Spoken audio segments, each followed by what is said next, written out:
Carl, you sent me one, which I thought was the funniest thing I had seen, despite the fact that it's real, where it's Chinese Coast Guard, the Philippines Navy fighting with oars on like a little thing. And I was watching that thinking to myself, this is the most ridiculous thing in the world. But they're very serious. It's very serious. It's very serious. It's a major escalation in the South China Sea tensions. 菲律宾小艇，这里是中国海艇，请与我保持安全距离，否则由此引发后果由你一切承担。公布，哎，离开，等我，走。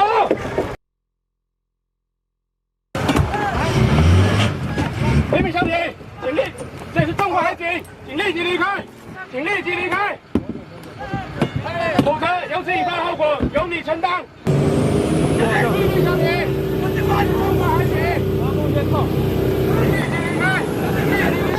But it's essentially a stick fight. It has escalated from a water gun fight to a stick fight. You know, like last time there were, it was Chinese Coast Guard water cannon in the Filipino Navy, and now they're bashing each other with sticks. And the Filipino government actually issued a statement saying one of our sailors got hit over the head. And that's very serious. I mean, if I was a Filipino government, I would not admit it because Filipinos are supposed to be good at stick fighting. There's a Filipino martial arts all around stick fighting. One of my best friends, Sir Buddy, he's like 1/4 Filipino. So he actually trained in the Filipino stick fight. So that's why I know about it. I'm like, why would you admit you lost a stick fight in the South China Sea and got a clobber over the head? Here's a video.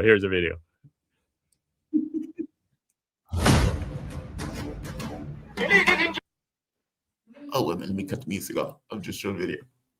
Yeah, so this is filmed from... This is utterly hilarious. So this is filmed from the Chinese boat's perspective.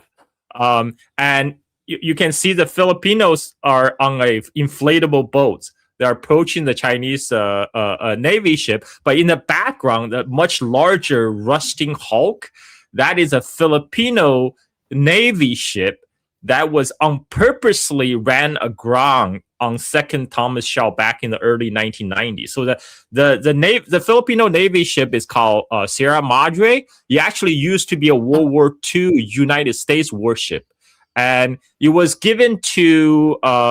So after the Vietnam War, U.S. have all these warship in the region. They decided to hand it over to the Filipino Navy. I think it might have been given to the Republic of Vietnam initially, and then after Vietnam War, after the fall of Saigon, liberation of Saigon, and so United States took that warship and handed over to the Philippines, and Philippines renamed it Sierra Madre. So by 1990s, that ship was basically a rusty piece of hulk. So what the Filipino government decided to do, they're like, okay, we have a dispute with China on the Second Thomas Shaw in the South China Sea. So we're gonna use the opportunity to run this Navy ship aground on the Second Thomas Shaw to stake our claim. Initially Filipino government said, okay, our ship run aground due to weather. We will tow it, don't worry. But they never tow it. And instead they stick, now there's a dozen Filipino Marine stationed on on that rusty hulk of World War II era ship to stake the Filipino claims.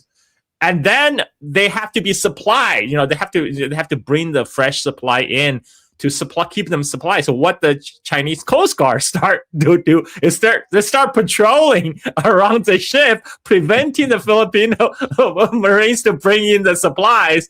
And then that's where they get into the water gun fight and the stick fight. And so more recent times, like last year, the Chinese and the Filipino side reached a Dayton agreement. The Chinese like, okay, for humanitarian reasons, we'll allow this Filipino Navy personnel that got stranded on your grounded ship on the second Thomas shell to be resupplied. So they stopped interfering with that while. But now that Filipino government under Bongbong Marcos is inviting United States to place missiles on the Philippines aiming toward China, the Chinese Coast Guard is back in the area to enforce their patrols to prevent the Filipino Marines to supply those 6 guys that get stuck on that ship. And then, like, first of all, going back to what I said earlier about Filipino government, why did they even admit that got beaten in a stick fight? Is if you saw in the video, the Chinese Coast Guard ship is bigger than their inflatable boats. Like, why did you send small, dinky inflatable boats with smaller oars when the Chinese side have a much longer stick? They got the reach. I mean, you send those soldiers to be clobbered over the head so we can capture it on camera, because they have media.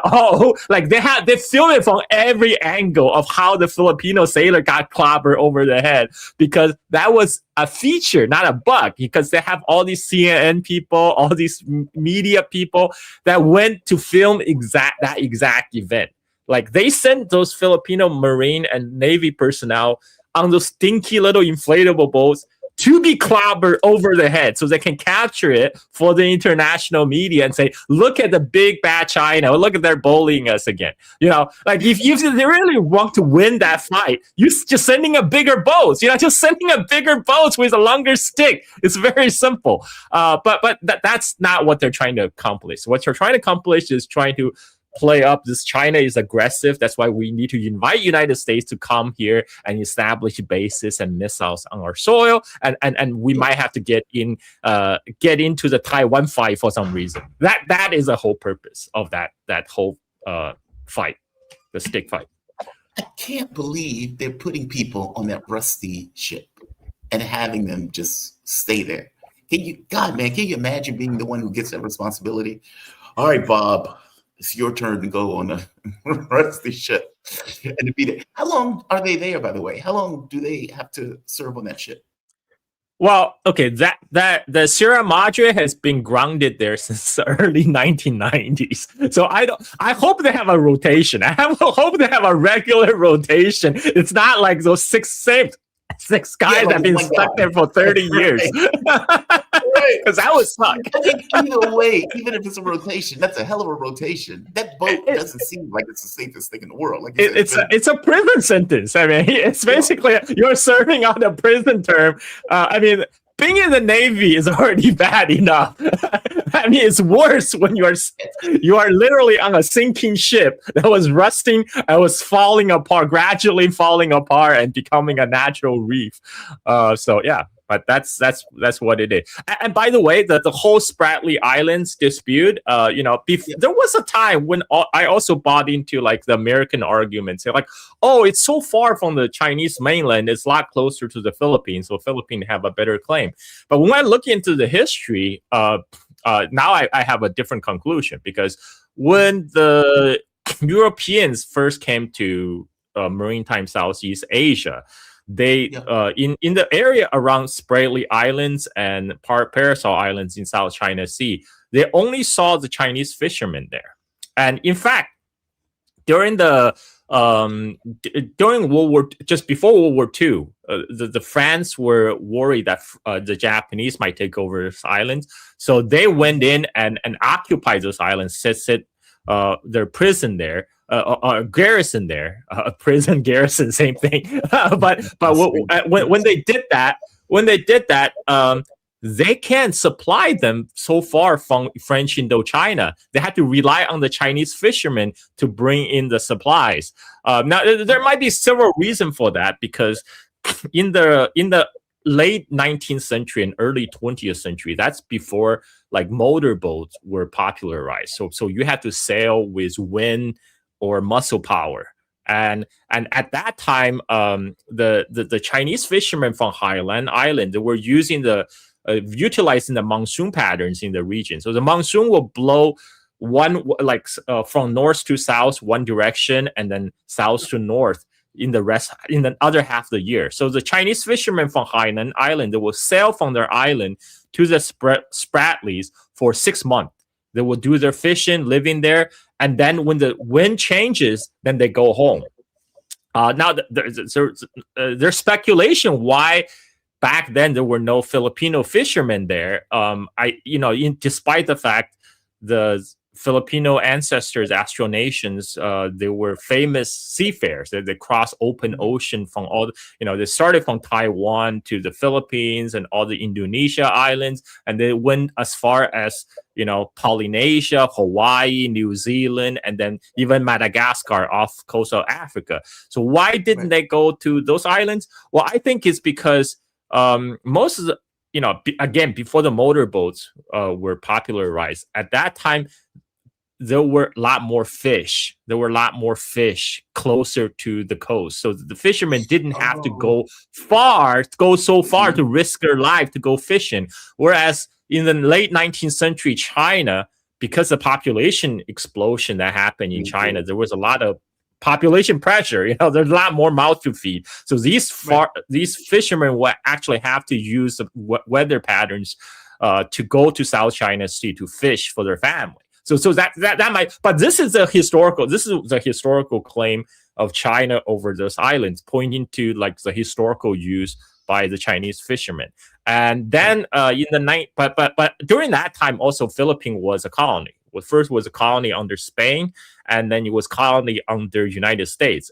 As in our last show, I mentioned when United States defeated Spain in the Spanish-American War, the Spanish colonial government handed over the Philippines to the United States. And this was codified in the 1898 Treaty of Paris, which defined what the Filipino territory was. And it was just a square box for south of 20th parallel, and it did not include the Spratly Islands on the map. Again, the United States made an amendment to the Treaty of Paris in 1900 to include several other islands that were previously controlled by Spain but didn't get included in the Treaty of Paris map. Again, those added islands did not include the Spratly Islands. Yeah. So the Filipino claim to the Spratly Islands actually started in the 1950s. So at that time, what happened is, there was a Chinese Civil War in which the communist side won in 1949, and the communists took over the Hainan Island in 1950. That's an island where most of the Chinese fishermen that was fishing in Spratly Islands came from. And then when communists took over Hainan Islands, the nationalist government, they feel it's pointless to stuck their garrison on those tiny islands in South China Sea anymore because they're unprotected. So they withdrew their garrison around the same time in the 1950s. So then the Filipino moved in. One Filipino merchant, he started to claim this island as his own private independent kingdom. He claimed this is his land. He discovered this land as his property because the nationalist troop just left those islands after a typhoon. So that's how the dispute got started. And in the 1970s, Filipino government officially lay claim to the island. They claimed they bought the claim from that Filipino businessman who originally claimed to have his own principality over those little islands. So 1970s when the official dispute began between Philippines on one side and China on the other side. Taiwan is also involved because Taiwan also claimed to be, Republic of China. They previously had control over those islands, so they were also part of the dispute. That led to kind of the Taiwanese professor in 2007 and pointing out, oh, by the way, I did a research on the Treaty of Paris defining the territory of Philippines. It did not include Spratly Islands, and it also did not include the Batanes Islands to the north of the Philippines. And now, now like China is using those historical research to say, hey, these are not part of the Philippines, and anyway, so this is the historical background of the dispute. That's super interesting. That is super interesting.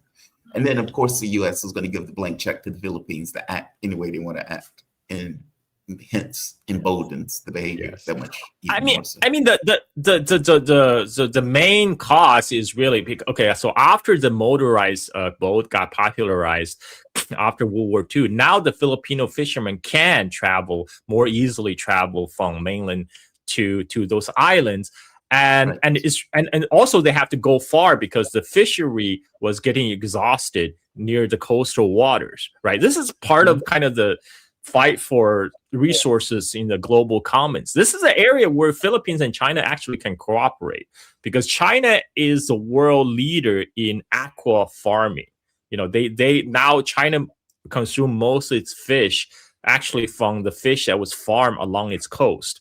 So this is an area where China can bring investment and technological know-how to the Philippines to help the Filipino fishermen to set up these aqua farms along the Philippines. And guess what? China is a huge market. You know, like China consumes tons of seafood.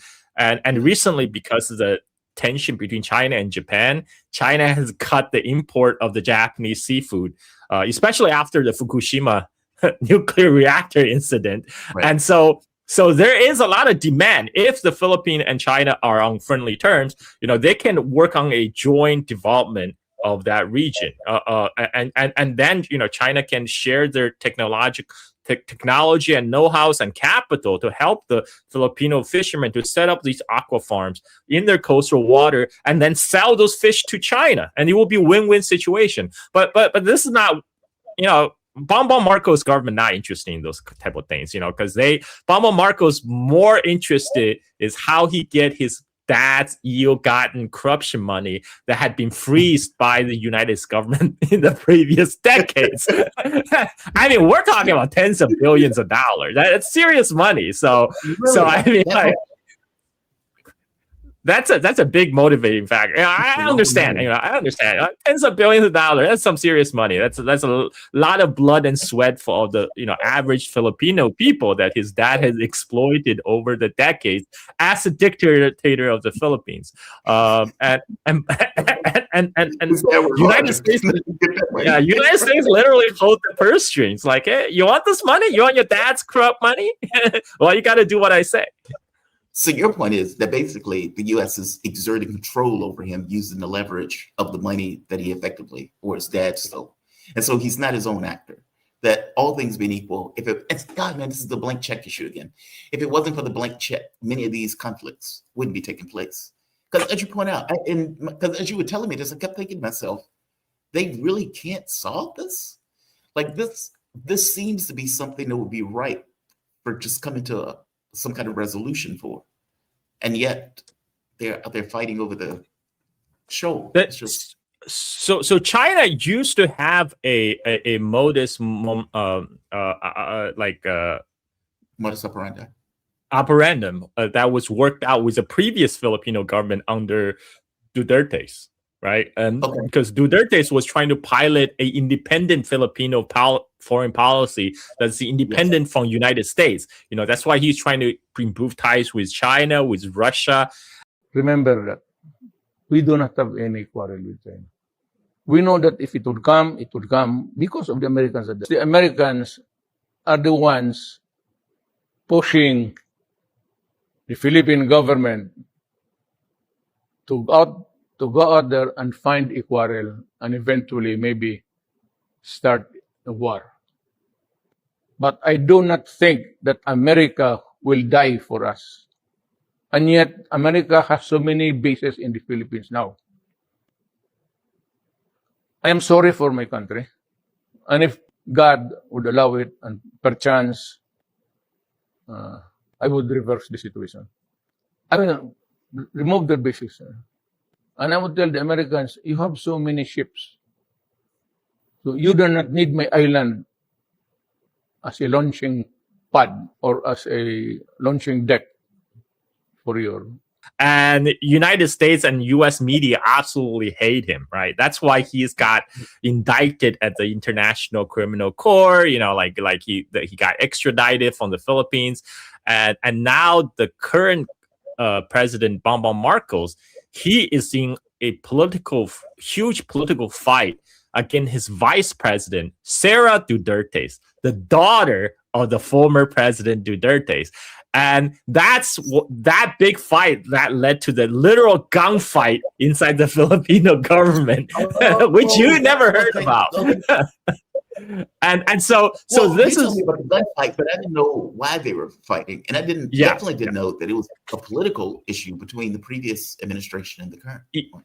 Well, it's current because when Bongbong Marcos ran for president, at that time he formed an alliance with Duterte's daughter, Sara Duterte. He pledged to continue Duterte's policy toward maintaining a friendly relationship with China. That's why Bongbong Marcos' first trip abroad was actually to Beijing. But soon after, he went to Washington, and then he changed his tune like 180 degrees.